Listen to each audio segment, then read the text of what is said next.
शङ्कराचार्यमध्यमाम् अस्मदाचार्यपर्यन्तां वन्दे गुरुपरम्पराम्। ॐ भद्रं कर्णेभिः शृणुयाम देवाः, भद्रं पश्येम अक्षभिर्यजत्राः, स्थिरैरङ्गैस्तुष्टुवागुंसस्तनूभिः व्यशेम देवहितं यदायुः। स्वस्ति न इन्द्रो वृद्धश्रवाः, स्वस्ति नः पूषा विश्ववेदाः, स्वस्ति नस्तार्क्ष्यो अरिष्टनेमिः, स्वस्ति नो बृहस्पतिर्दधातु। ॐ शान्ति शान्ति शान्तिः।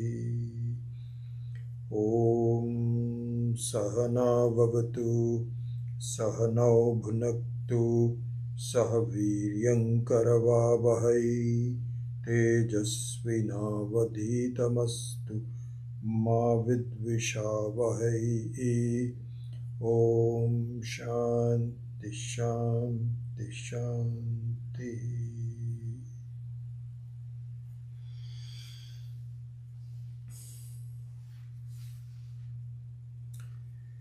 So in reviewing the first Karika of the first Prakarana, Agama Prakarana, Karika number 1, it started to point out right away in this Ekajivavada Prakriya to do vichara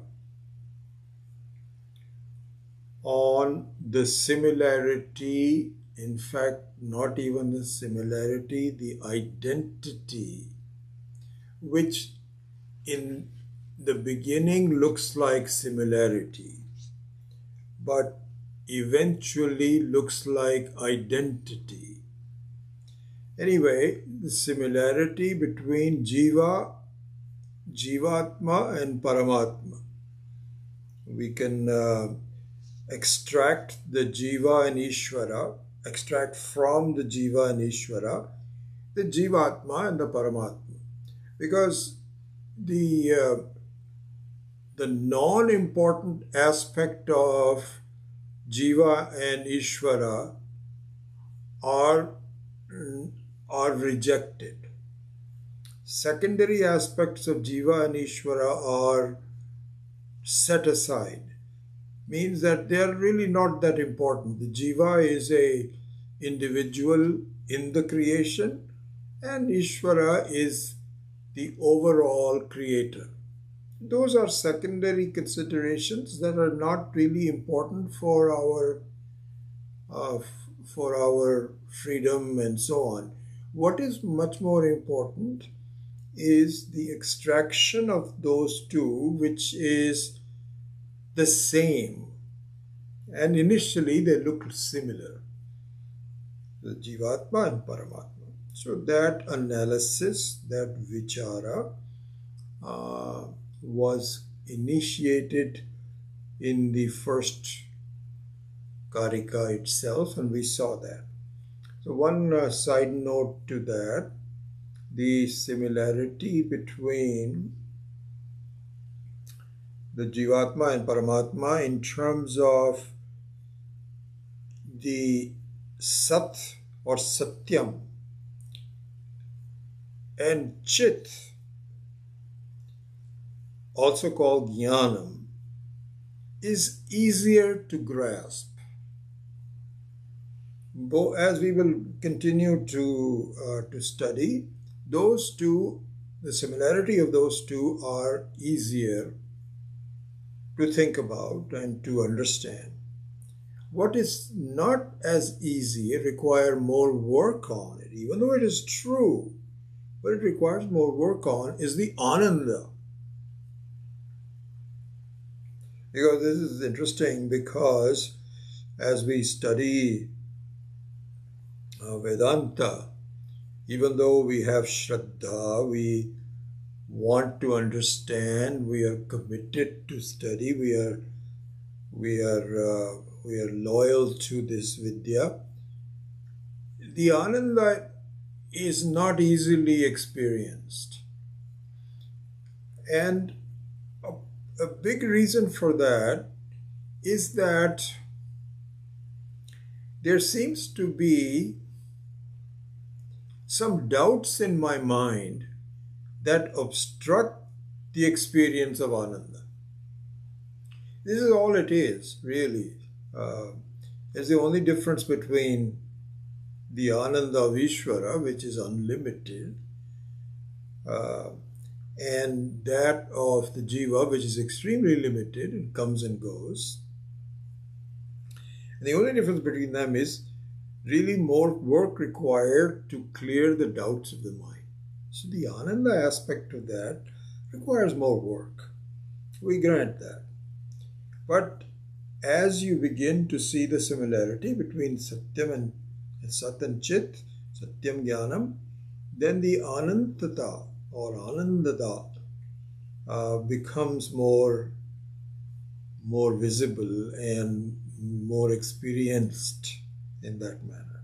So this is very normal. This is what this study does. Okay, so now I think I'm going to leave the first Karika and move on to the second Karika, which we will begin today. And in this Karika, the discussion about the number 2, just to summarize, what is going to happen is that, as you know, we studied the first 6 mantras of the Mandukya Upanishad, and then the rest of these 6 mantras will come later. In between the 6th mantra and the 7th mantra are 9 Karikas, which we are now beginning, which we are studying now. And what I just have to, because I've been reading all of it for the last few days just to summarize it for this class, what I'm seeing is that there is a lot to be done in these 9 Karikas. And this is the style of Swami Akhandananda, whose commentary I am following, that he does not wait towards the end of the text to give you all the details, to challenge you. That's what I really want to say. He doesn't wait to challenge us, because in the way the Vedas are taught, the challenge is not kept, the challenge is kept under wraps until your mind gets ready. Because you cannot, spiritually speaking, we are children. So like a child, you don't give everything to the child right away until it becomes old enough to understand and to absorb. So this is the style of the Vedas. But this is an advanced course, as we have already mentioned. And in this case, there is an assumption that we have really studied a lot, and now Swami Akhandananda gives it all right away, challenges it right away. This is what I've observed, honestly, in just looking at his treatment. I've also been reading a lot of his other books and so on. This is a very consistent theme. He really lets it all out in the very beginning. That is exactly how we are not waiting for the similarity between Jivatma and Paramatma. That is just one aspect of it. So in this treatment of the first 9 Karikas, what I'm finding is there is a lot of teaching, almost like a summarized teaching of the whole Karika, all the Karikas, right away. So that'll make it challenging. I have to just give you uh, that advice from the very beginning. What that means is there is a lot that we may not quite understand, and there's a lot that we will understand. And the idea is to be patient in terms of growing our understanding towards the complexity of what is being pointed out. Because this is a very it's something amazing. This is what Bhagavad Gita says in the third chapter. Ascharyavat pashyati enam. Ascharya. Ascharya means something which is totally amazing. That for us to become independent of the whole world and be free is something it is unthinkable. I remember Swami Maheshanandaji giving this example, beautiful example. He said that if you take in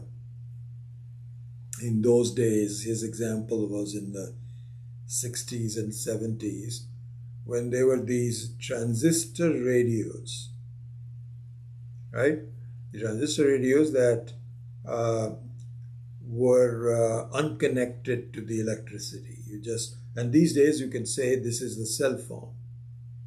Okay, so in those days, this transistor radio, if somebody were to take it to a village where there is no electricity, that's even better. It's very interesting to see.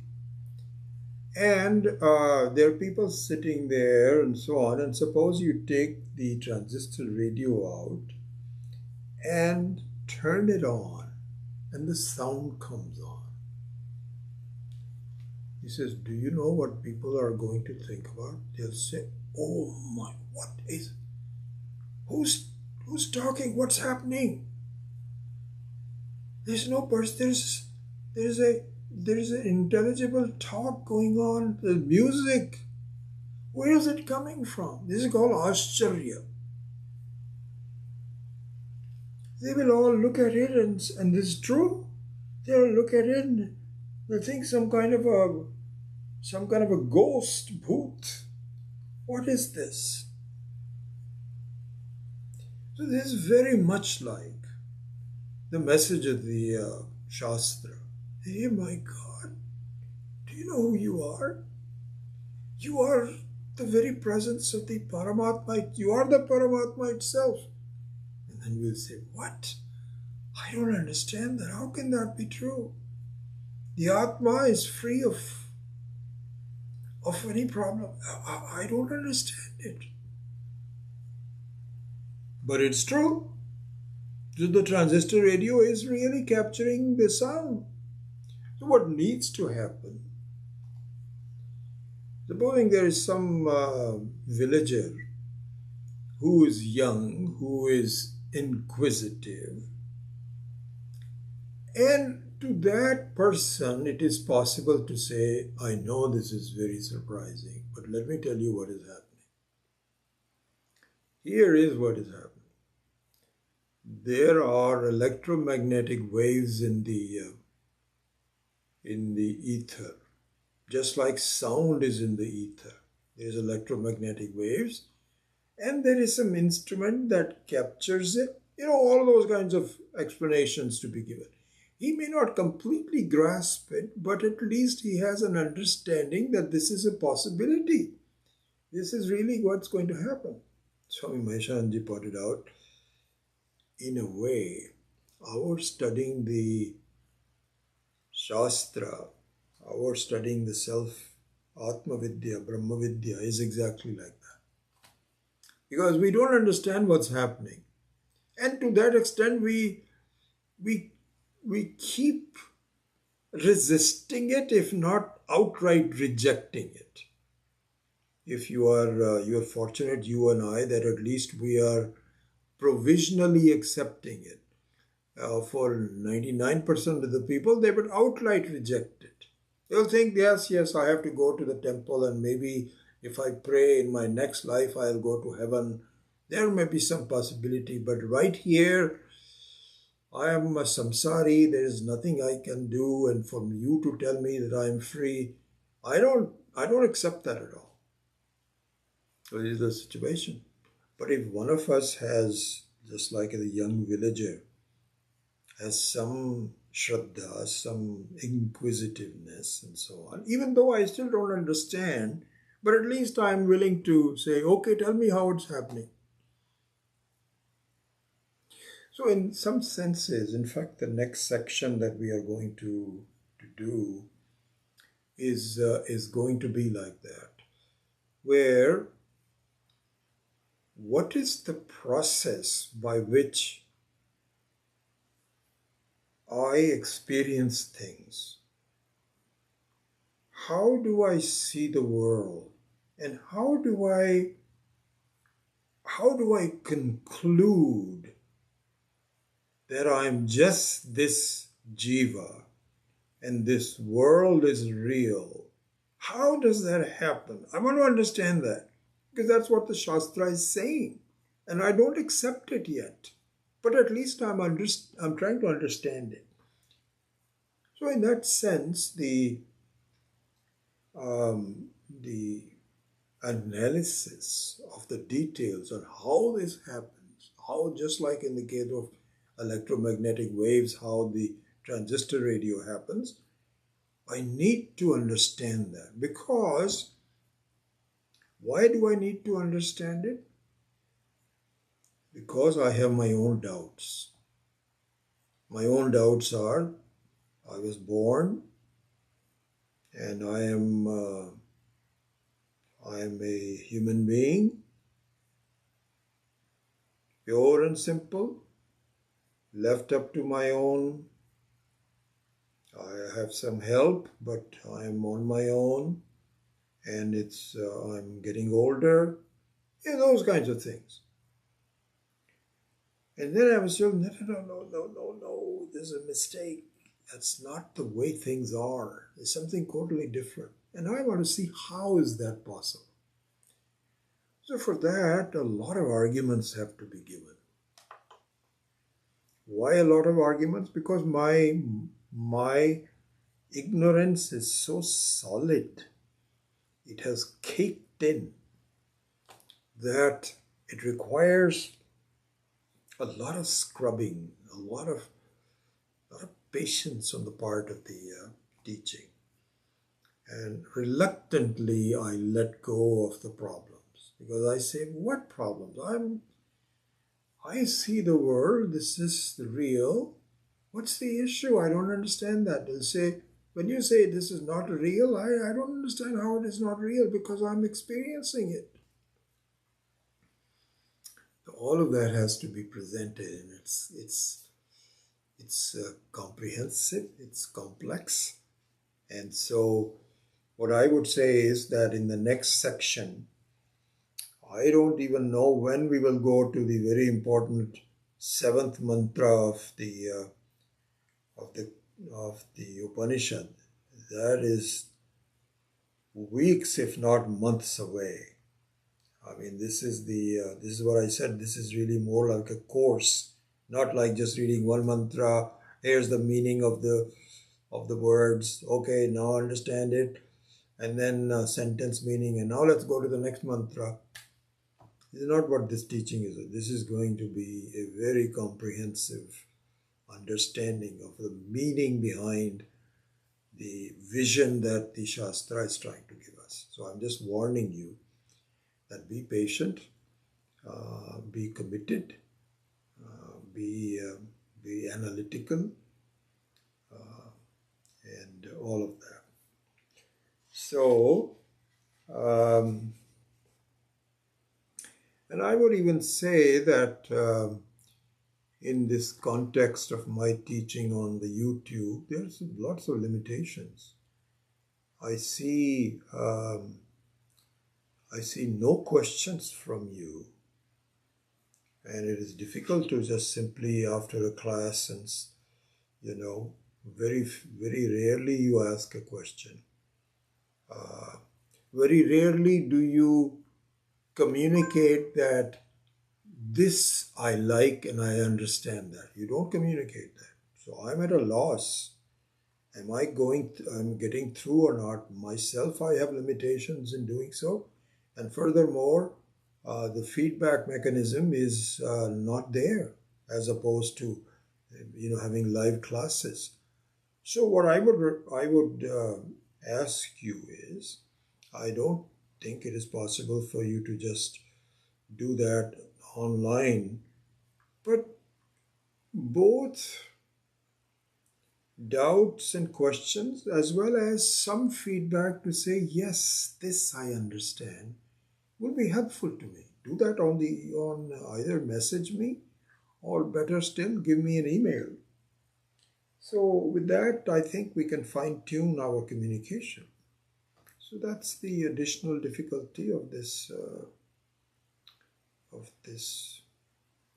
technology and so on. All right, with that, let's do this. Let's at least start the second Karika,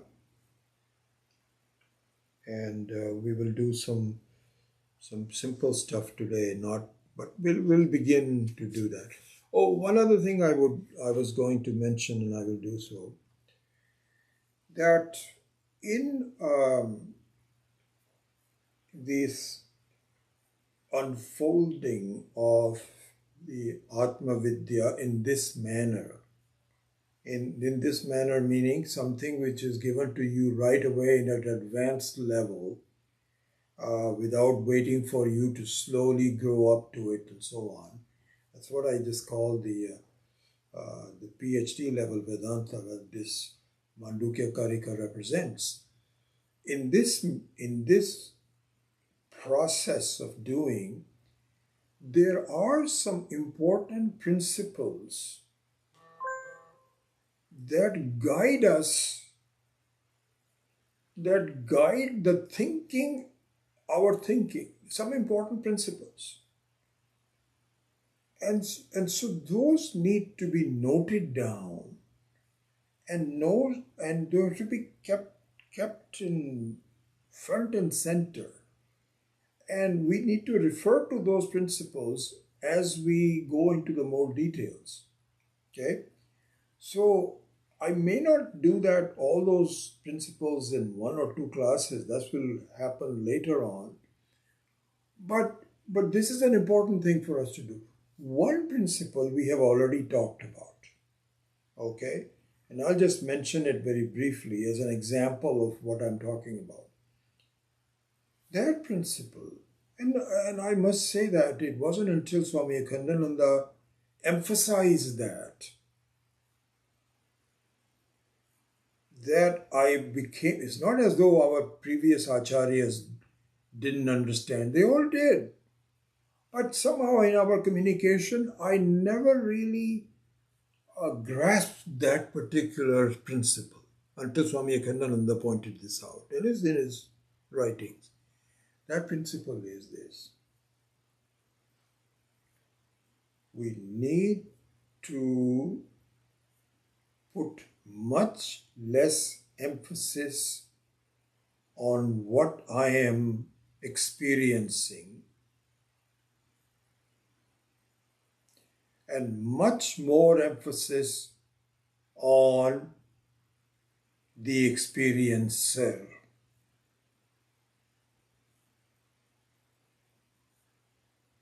Swami Viditatmananda ji also, I was reviewing the Kaivalya Upanishad and preparing for some class notes for our retreat in another 3 weeks or so. In one of them, he said, the meditation on the meditator. So this is an important thing. It is exactly the same thing, meditation on the meditator. And I've often mentioned it to you that in our Nididhyasanam, one of the first sankalpa that we need to do to our mind, I'm sure that you are aware of it, I repeat that quite often, and it's the same principle, and that is all day long I'm dealing with the roles that I'm playing. And the definition of the roles is something that I'm acquiring for a short time, is not permanent, but it is pertinent to a particular transaction that I'm doing with my family, friends, work, etc. These are all called roles. And I take them seriously and I'm involved with them. I'm thinking about it, I'm analyzing it. So all the three artha, kama, dharma are all associated with role playing. But in the process of meditation, of Nididhyasanam, my sankalpa to the mind is, hey, listen, mind. We have all day involved where you and I are involved in playing these roles. But for this period of the meditation, I want your cooperation. I want to understand who I am that is playing the roles. Who is the Purusha? What is the person? Not the acting, but the actor. Apart from the acting, because I should understand this, that I do have a truth, just like any person who's playing a role. Once the role is done, who is that person? And so this is a very important principle that we must understand. That really speaking, our sense of freedom will only come if we focus on not my experiences, but who I am, who is having the experience. And this is, you might say, well, isn't that obvious? Of course, isn't that what we're doing? It may be obvious, but we don't keep that principle in mind as I lead my life. I'm sure that you'll agree with that I'm belittling. And part of the reason I'm belittling the person, that is, I'm just a sakshi. I'm just a observer. And all what I'm observing is really affecting me, and I don't want it to affect me, but I don't know what else to do. I'm just an observer. And it stems from the fact that I'm not just an observer. The observer has certain truths that are mind-boggling. This I have not explored yet. I don't know how to explore it yet. So mind-boggling that in fact, if I keep searching, I disappear. Only Paramatma is there. This is how mind-boggling it is. Jivatma disappears. You can say merges into whatever you can say, that's a different thing. So it is not trivial. So this is one principle that we should keep in mind, that be aware of the enormity of the experiencer, not just the experiences. Think about it. Develop a habit. Develop a skill. That's the word I was looking for. Develop a skill for doing it. We're not skilled, so we just don't even look into it. So this is one of the principles. There's 3 or 4 handful of principles like this that we must observe. And the rest of them I will not talk today. I will give you some other time. But those principles should be kept in mind as we deal with the complexity that we were talking about. Okay? So anyway, that's a long-winded introduction to this section. So with that, let us do this. Let's at least start the simple meaning of Karika number 2. And let's at least pronounce it and then parse the word meaning, and let's look at what is the overall meaning of it before we go into the commentary. So, Karika number 2. Dakshinakshimukhe vishvaha manasasyantastu taijasaha akashe cha hridi pragyaha tridha dehe vyavasthitaha. One more time. Dakshinakshimukhe vishvaha manasyantastu taijasaha akashe cha hridi pragyaha tridha dehe vyavasthitaha. Tridha dehe vyavasthitaha.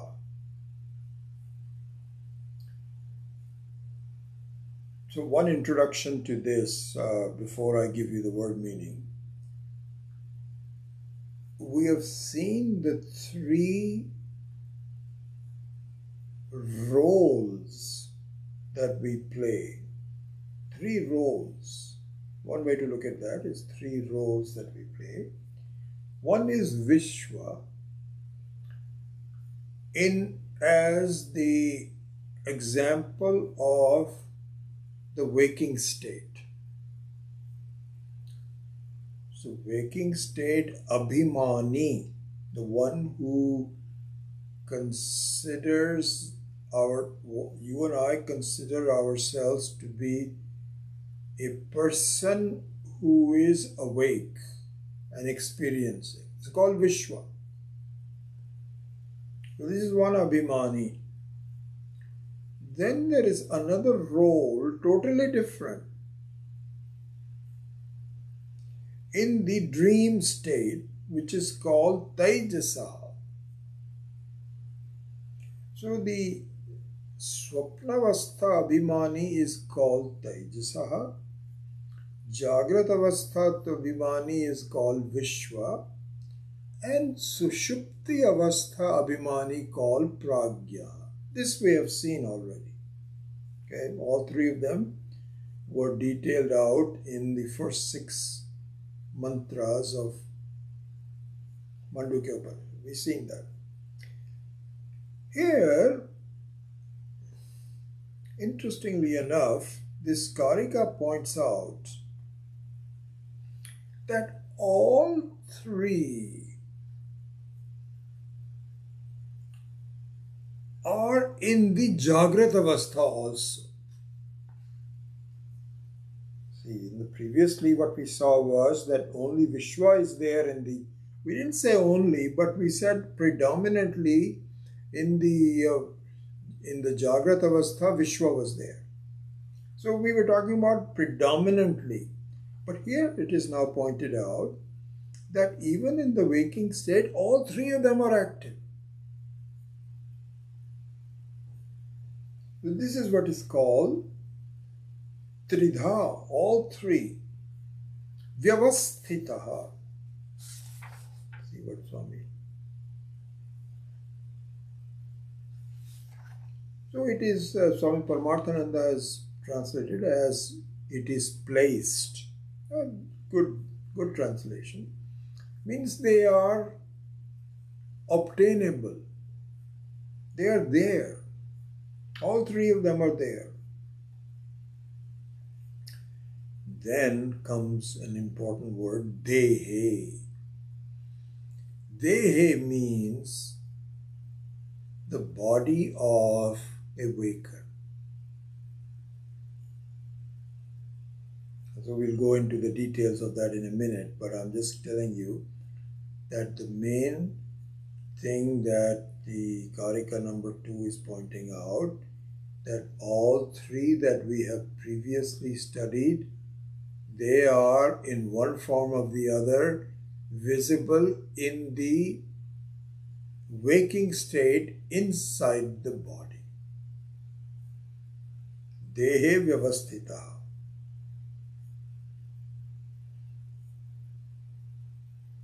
Now, it is pointed out which three. Dakshinakshi mukhe vishwa.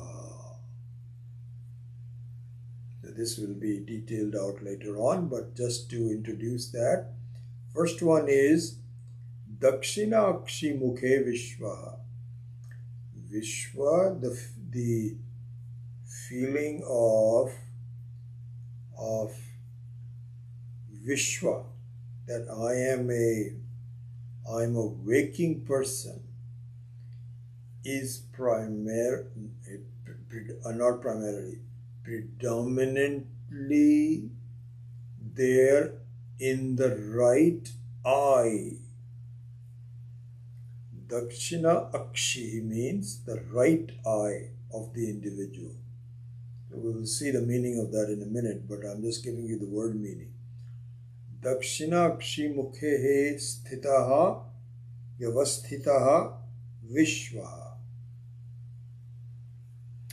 Then manasi antastu taijasa. Inside the mind is the taijasa. Vishwa is situated in the right eye. Taijasa is situated in the mind. Akashecha hridi pragya. Where is pragya situated?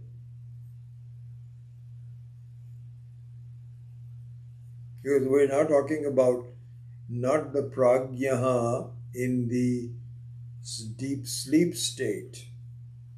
Remember, this whole verse is pertaining to the Jagrata Avastha. So where is the pragya in the Jagrata Avastha? He says, Akashecha hridi.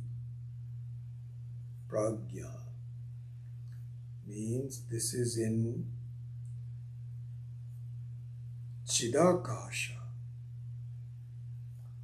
Chidakasha, in the very consciousness itself.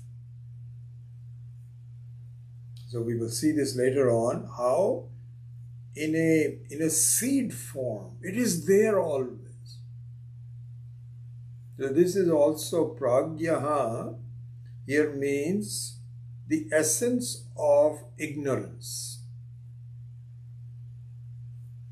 Essence of ignorance is there as a pragya in the very associated with hridi. So hridi here means it is something which is the very core of the human being. So the core of the human being is different from the mind of the human being.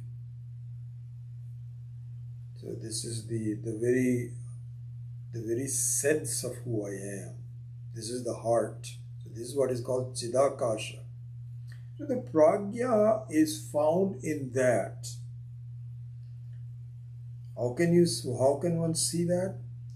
Because both in the Sushupti Avastha, deep sleep state, as well as in the other states, especially what we are talking about is the Jagrata Avastha.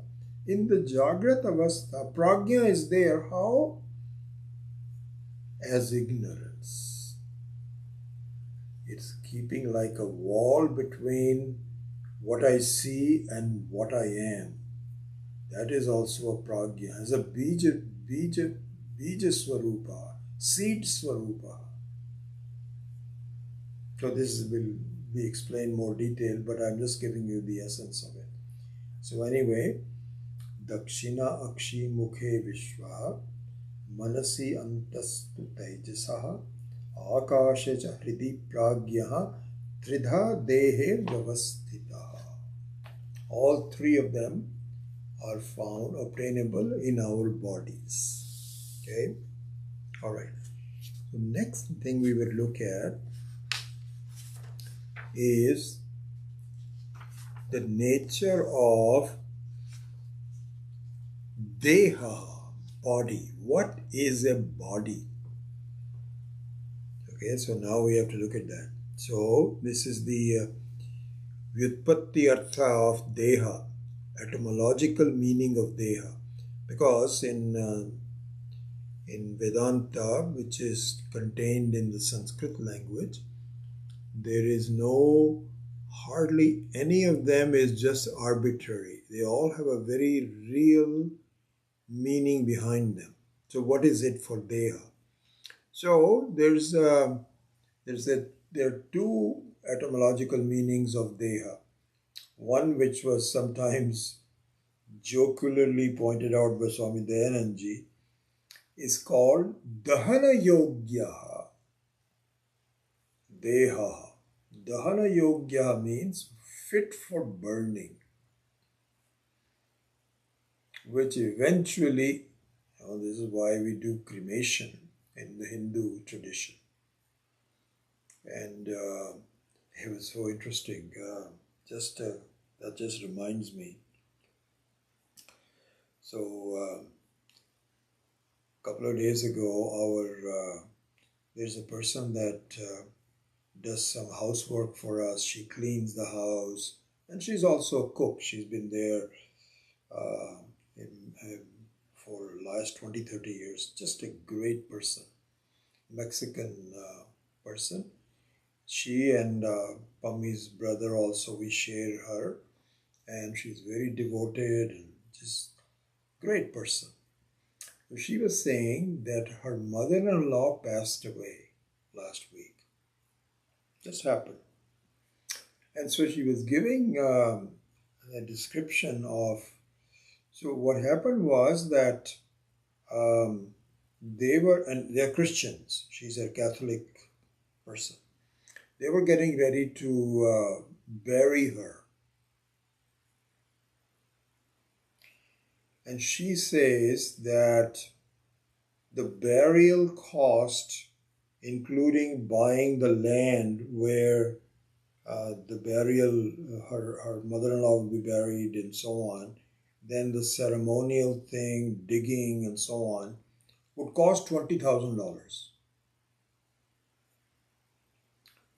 They didn't have $20,000. Yeah, I don't know how people do that, really. There's a lot of much poorer people, but the burial is the thing. So what they decided to do was to cremate the body, which is much less costly and sensible. I think this is why we Hindus have done it forever. I mean, our population is so much. If we were to find land for burial, we won't have land left for anything else. So the Hindu tradition is that we cremate. So this is what is called Deha, Dahana Yogya. But eventually it has to disappear by burning. By burning.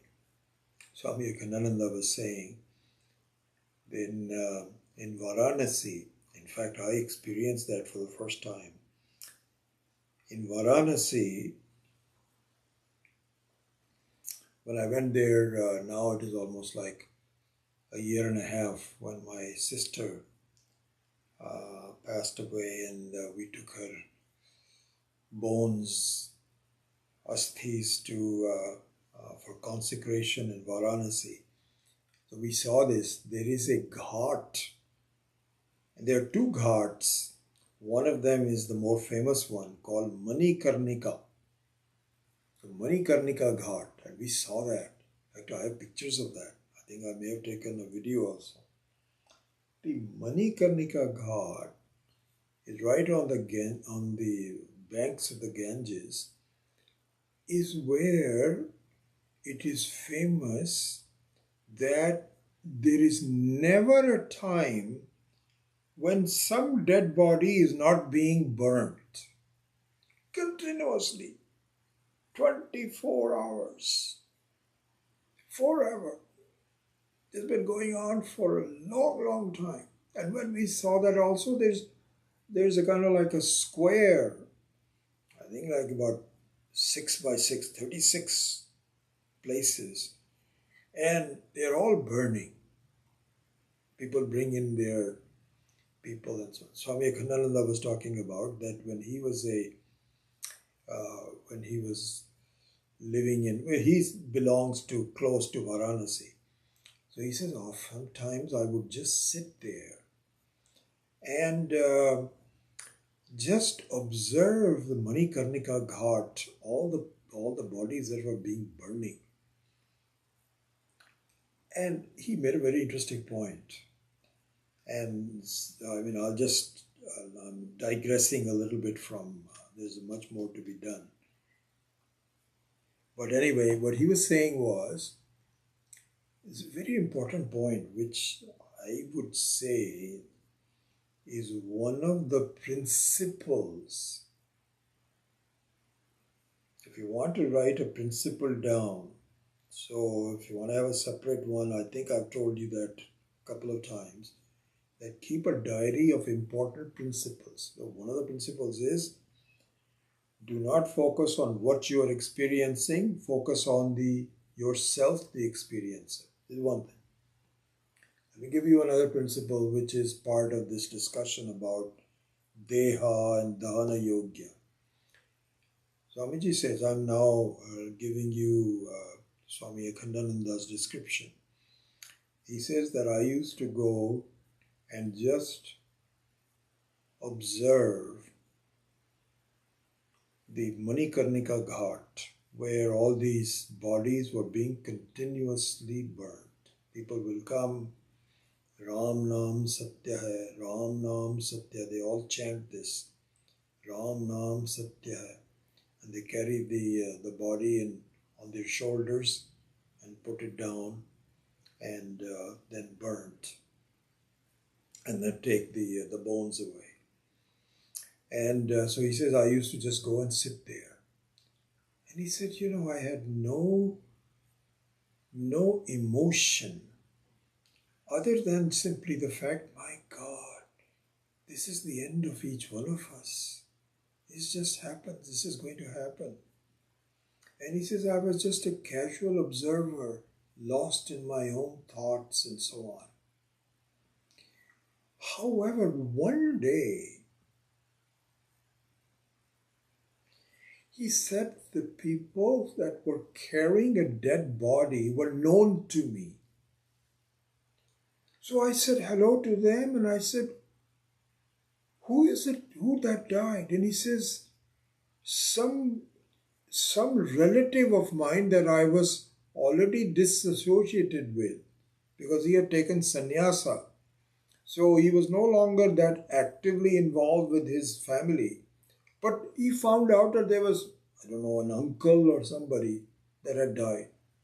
And he says, my goodness, emotions came up. Oh, he was such a good person.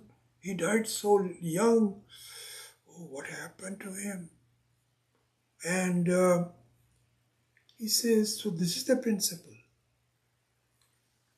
When things are happening that are not connected with me or mine, I have one way of looking at it. And I'm detached from it. Asangoham. But what happens is, there is somebody that I am attached to. This creates an emotion in me. And so really speaking, the problems of sorrow and dukkha and so on have nothing to do with what is happening. It is completely to do with a sense of belonging to that person. And he says this was a great way for me to do the vichara. So really speaking, this is the principle that we are going to use, I'm not just saying it to you, I'm talking to myself too, that the biggest issue we have in the world is not what is happening outside, but a connection that I create in my mind that this is me, this is mine.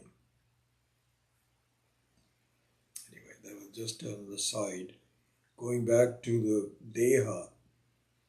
So this is one etymological meaning that used to be very favorite for Swami Dayananji. Dahana Yogya. Okay? There is a second etymological meaning of Deha. And Swami Akhindananda in his Hindi, in fact, I think for some of you that are looking for where this is,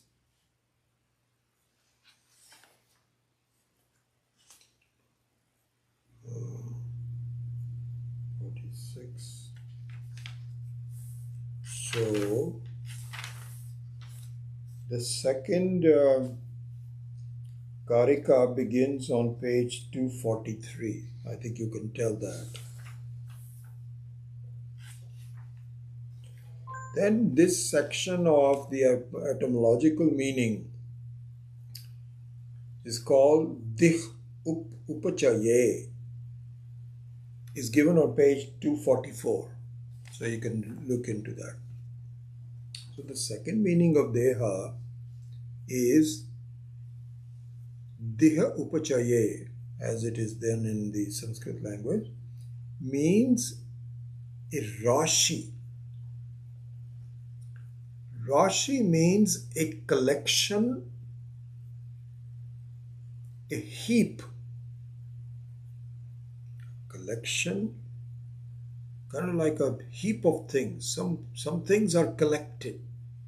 Some bones are collected, some blood is connected, and some muscles, nerves, all those kinds are put together in a way.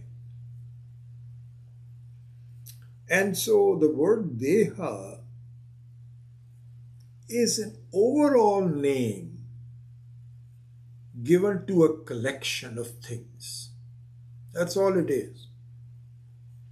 Just like, for example, when you say a car, the wheels are not the car, the steering wheel is not the car, the seats are not the car. It's a collection of everything that has been arbitrarily given a name called car. There's nothing specific about it. It's an overall name. Swami Akhindananda was saying that as a parent would say, okay, no, you have to finish your homework to a youngster. And the youngster says, oh, I don't want to do it. No, this is important because the teacher is going to ask for it. You haven't finished your... In fact, I tell you what, if you finish your homework, I'll give you mithai. Mithai in Hindi means something sweet. So mithai is a general word which says a sweet. So the youngster says, okay, all right, I will do my homework if you're going to give me mithai. So at the end he says, okay, I'm finished, give me the mithai. So he gives him some kind of a cookie. He says, this is not a mithai, this is a cookie. He says, no, that's what I meant. He says, but you said you were going to give me mithai. You're just giving me a cookie. He says, okay. All right, if you don't want this cookie, then he takes out some barfi or some other sweet. He says, no, this is a barfi, this is not a mithai. So that's exactly the thing. So the Deha is not individual things. It's kind of like a family of things that have been arbitrarily named called Deha. And very interestingly enough, in the Brahma Sutra, Adi Shankara, and we studied this when we studied the Brahma Sutra. This is a very important thing. And then Swami Akhandananda has given a series of lectures on this part called the Adhyasa Bhashya by Adi Shankara. This is a very beautiful thing and a very profound thing.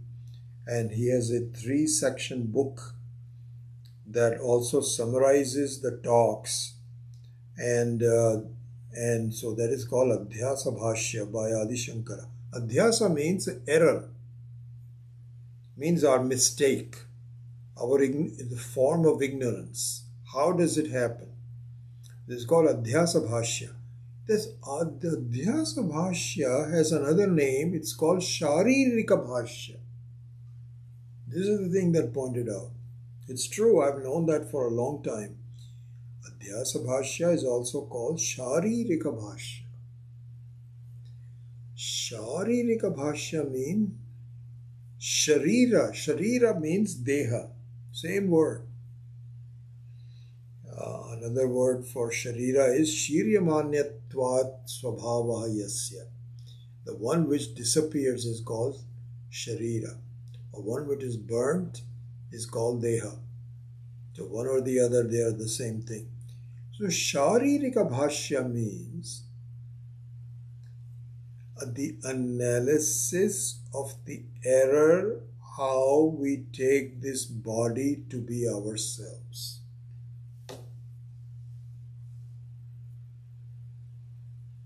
And so this is what we're going to study in more detail. But to begin with, this Karika points out, please see that in the body you will find all three. You'll find Vishwa, you find Taijasa, you'll see Pragya.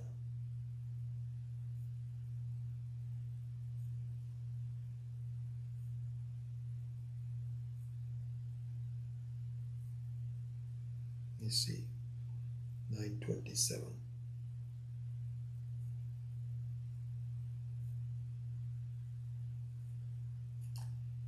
So here, Swami Akhandananda points out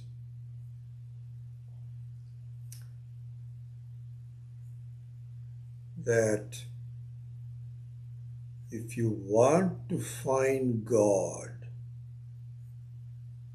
this is the same theme that we had started a week ago or last class, finding Paramatma.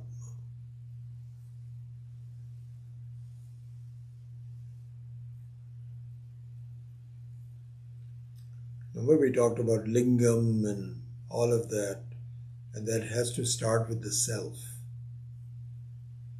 So this is another way of looking at it. This is another version of that. Amikananda says, okay, why this is called Sharirika Bhashya, why this is called Deha, is the following. Because it's not just saying that it's Deha means that, why are we talking about body and so on? Should be talking about Atma. The reason is that our basic quest of finding God, Parameshwara, Paramatma, we should look inside our own body.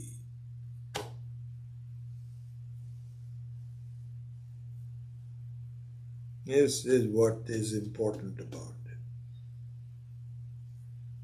Because we look at it, there's a few of us that, for whatever reason, everybody is looking for God in one form or the other. Some people don't express it. Some people are not articulating it. But inside we are all looking for Paramatma, means somebody who will help me to gain a sense of freedom, is what it means. And so that's exactly what happens. For a while. We think that the world is helpful. Then we discover the world is not entirely helpful. There's nobody who's a real friend. Nobody really takes care of me. I have to be on my own, and I am incapable of really doing it on my own. So now you start looking for Paramatma. Hey God, please help me. I've got a lot of problems in my life. Please take care.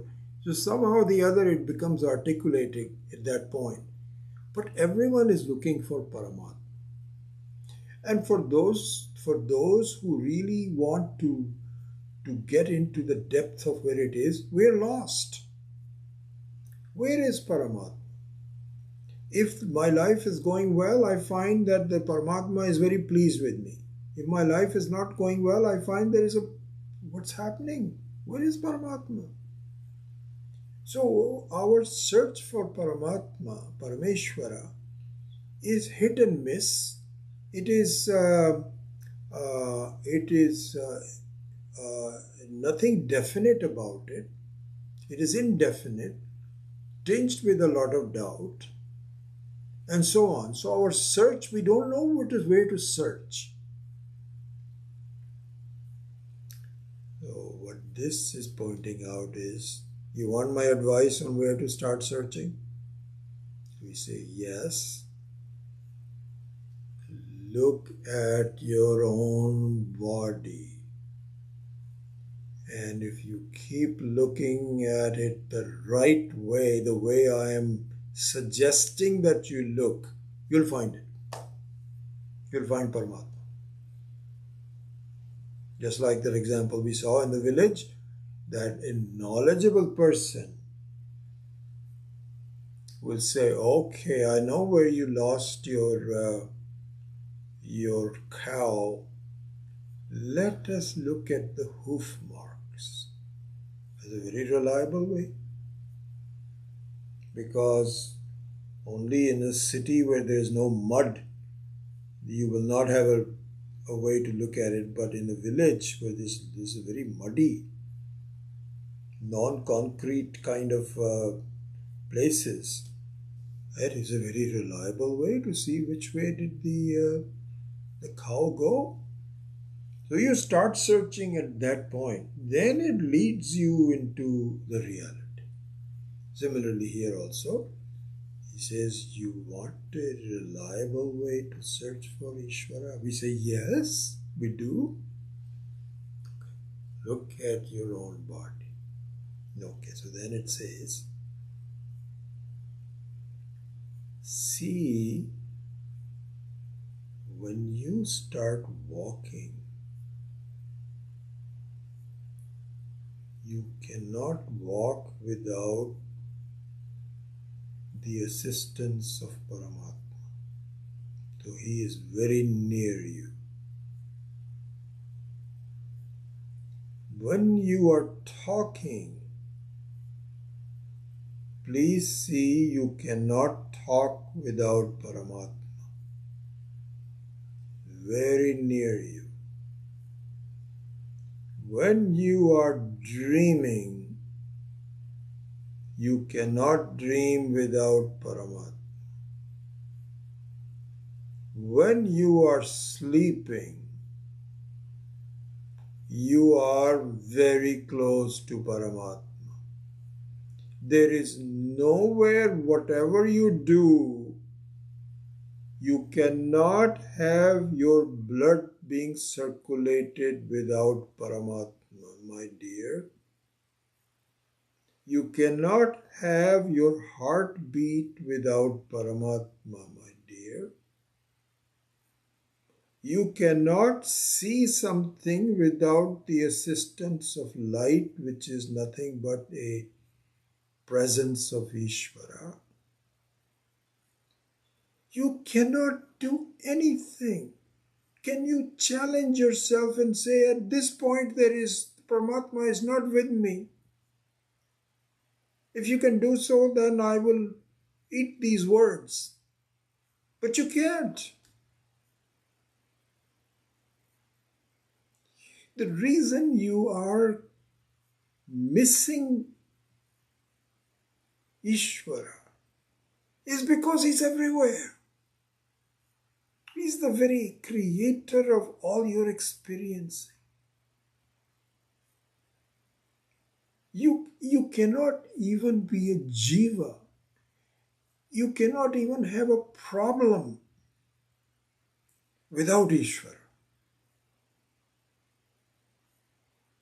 Then you can say, why is He giving me problem? He's very close to me. Aha! Now you have come up to a different level. You've already admitted that there is Paramatma responsible for your problems. So there is presence of Paramatma. Now you have to say, why is it there is problems without problems with the presence of Paramatma? That's another level of thinking that we will get to. But at least remove the stupidity that you can be anything without Paramatma, without Parameshwara, without Ishvara. It's not possible.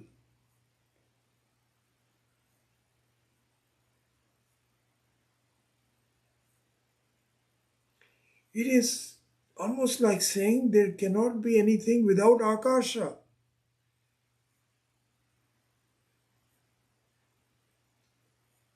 In fact, all the Pancha Mahabhutas, they are all very important for you to have an experience.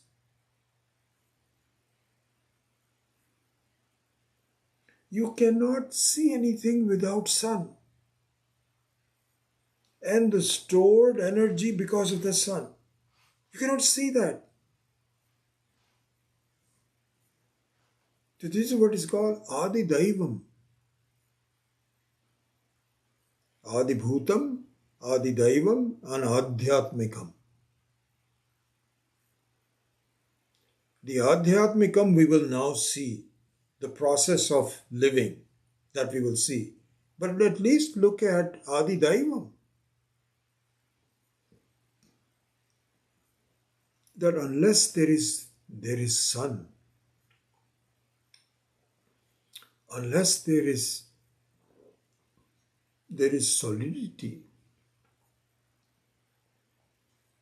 unless there is water. Here in this example, very beautifully,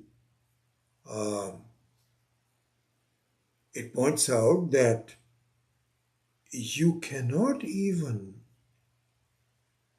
be born without the presence of water.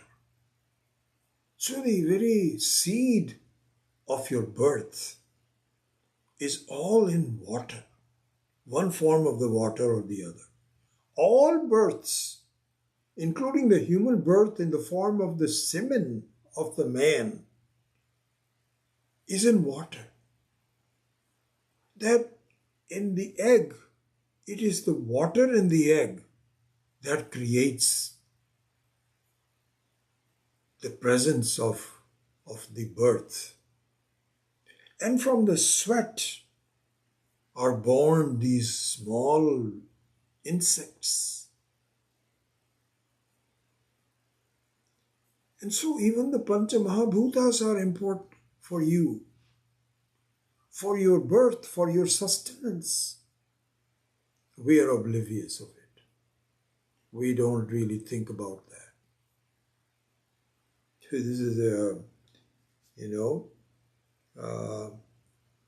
this is a very important. There's in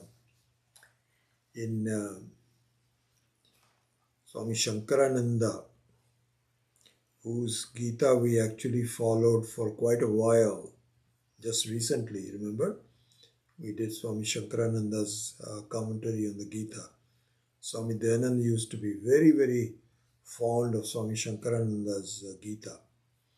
And in fact, he said that in some way, he preferred the commentary of Swami Shankarananda to Adi Shankara's Bhashya. And I had always remembered that point. And so only about 2-3 years ago, I decided to do the commentary of the Bhagavad Gita based on Swami Shankarananda, and I think we did that. Many of you might have been there. We did that for several weeks, and then we got a sense of what was it, and then we left it. Well, anyway, Swami Shankarananda has written a very comprehensive text called Sutta Samhita. Sutta Samhita. And I got the copies of that. This is, I don't know, 15 years ago. And I went through all of it. I remember Swami Viditatmananda and I were discussing it at one point. And he also really likes the Sutta Samhita. Is a important work. In the Sutta Samhita, this is the reason I'm mentioning, there are 2 or 3 verses that explain the etymological meaning of the word Narayana. 11 meanings of Narayana were given. One of these days, might do that. I was fascinated when I saw that. So the word Narayana in this context is a very important one.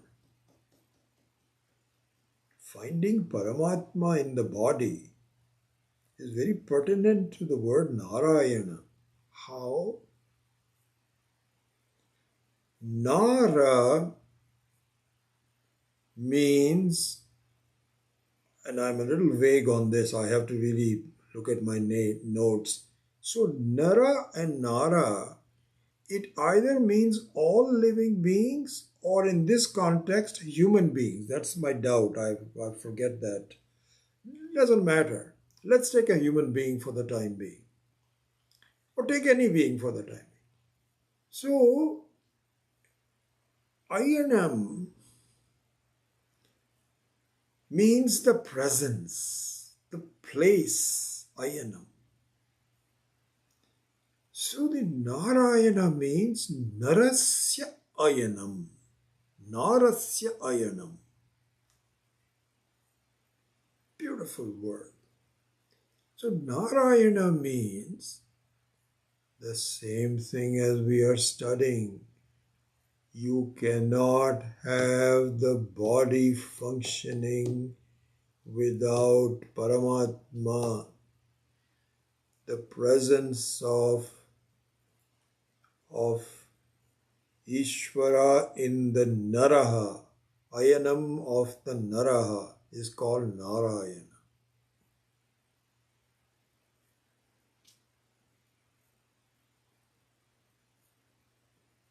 So if you just, it's interesting, if you simply say Narayana to yourself once in a while. Narayana. Om Namo Nar. Many of the sadhus, I remember in Rishikesh, they are very fond of, like we say Hari Om, Hari Om. But in many of the sadhus, when they greet each other, say Om Namo Narayana. Om Namo Narayana. Narayana. Narayana. If you keep repeating that, it means you are aware of the presence of Paramatma in the way you are as a jiva. So that's a start of this analysis, and we will continue with that in this level of detail, and we will go into Dakshina Akshi Mukhe. Why is it in the right eye, and all of that. But this analysis will continue for quite a while, and I hope you're up to it. I'm not up to it. I know you're up to it. I hope this interests you, captures your interest. You're not bored by it. I just hope. Anyway, we will take it further in the next class. Om Asatoma Satkamaya Tamasoma Jyotirgamaya Mrityorma Amritam Gamaya. Om Purnamadav Purnamidam Purnat Purnamudachyate Purnasya Purnamadaya Purnamevavashishyate. Om Shanti Shanti Shanti. Hari Om Shri Gurubhyo Namaha. Hari Om.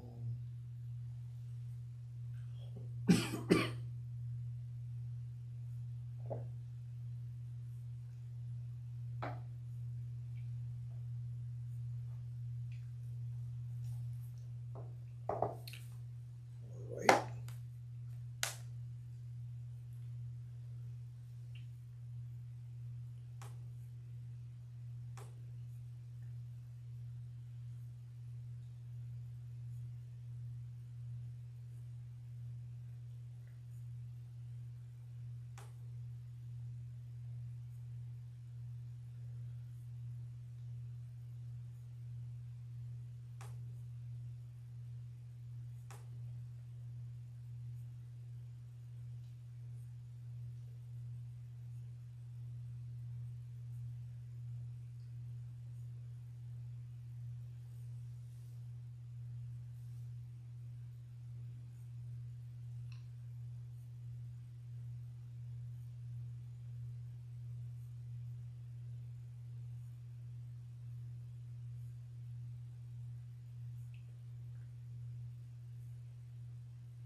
Okay, good.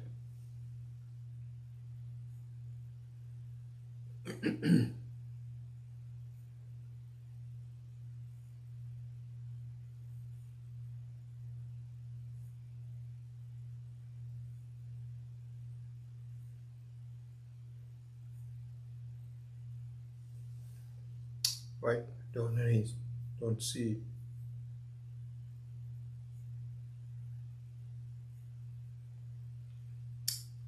Great. I don't see any questions. I will, if you do have it, please let me know. And hopefully I'll see you in the next class.